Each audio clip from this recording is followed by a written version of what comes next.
First, let's start with this claim that any one of our religions is true.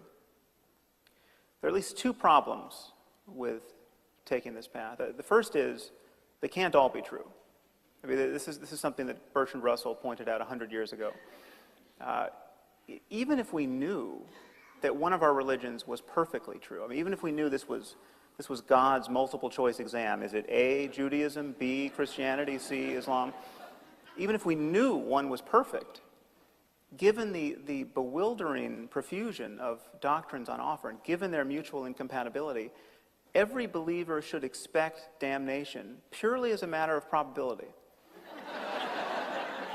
Now it seems to me this should give religious people pause when they espouse their certainties. It never does, but it should.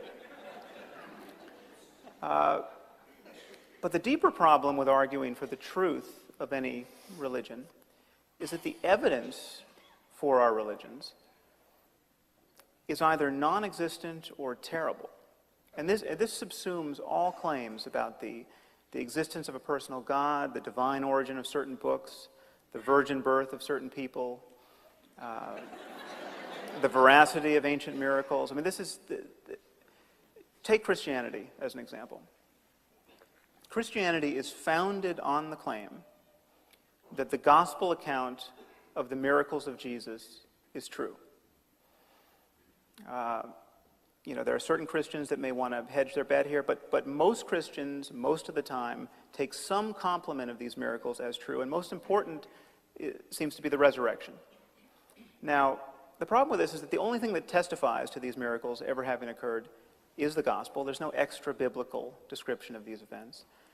Everyone agrees that the Gospels were written decades after the events they report, the earliest Gospels. The problem is that even if the evidence were much better than that, even if we had hundreds of contemporaneous eyewitness accounts of these miracles, that would still not be good enough evidence to cash out the claims of Christianity. Why not? Well, the problem is that in the 21st century, reports of miracles are still quite common. I have met literally hundreds of Western-educated men and women who think that their favorite Hindu or Buddhist guru has magic powers. I mean, these are the reports of miracles are quite current. There are Hindu yogis and mystics who reportedly walk on water and raise the dead and fly without the aid of technology and read minds and divine the future.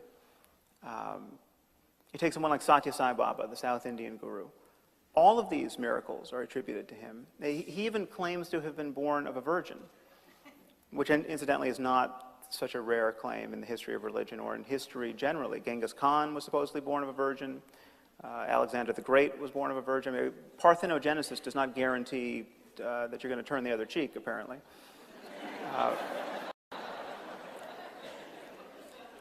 So consider this. Satya Sai Baba has these miracles attributed to him by literally thousands upon thousands of living eyewitnesses. He is not the David Koresh of Hinduism. His devotees threw a birthday party for him a few years ago, and 1 million people showed up. There are millions of people who believe he is a living God. Now, so consider, as though for the first time, the foundational claim of Christianity.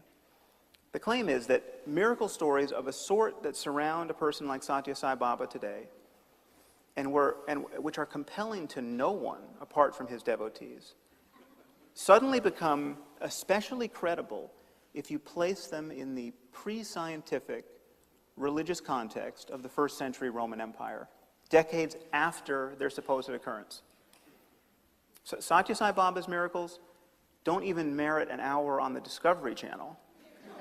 And yet, place these miracles in an ancient text, and half the people on this earth think it a legitimate project to organize their lives around them. Does anyone else see a problem with that?